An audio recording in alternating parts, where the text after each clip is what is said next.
Hi అండి. ఈరోజు మాకు ఫిష్ పికిల్స్ ఆర్డర్ వచ్చిందండి. దానికని మేము 5 కేజీలు చేపలు తీసుకొని ఇలా నీట్గా కడిగి పక్కన పెట్టేసామండి. ముక్కలకి ఆయిల్ అండ్ పసుపు అప్లై చేసి కొద్దిసేపు పక్కన పెట్టేసుకొని తర్వాత ఒక పెనం తీసుకొని దాంట్లో ఆయిల్ పోసుకొని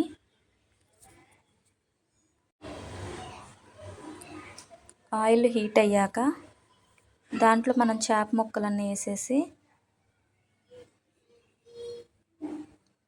గోల్డెన్ ఫ్లేవర్ వచ్చేంత వరకు బాగా వేయించి పక్కన పెట్టుకోవాలండి. తర్వాత అవి ముక్కలు పక్కన పెట్టేసి ఉప్పు, కారం, పసుపు, మనం వేయించి పొడి చేసుకున్న ధనియాల పౌడరు, స్పైసెస్ అన్నీ కలిపి వేయించి పక్కనే పెట్టుకోవాలండి. అవన్నీ అప్లై చేసి పక్కన పెనంలో ఆయిల్, కరివేపాకు, వెల్లుల్లి రెబ్బలు వేసి కలుపుకోవాలండి. ఇప్పుడు ఫైనల్లీ మన ఫిష్ పికిల్ రెడీ అండి. ఎలా ఉందో చూసి కామెంట్ చేయండి.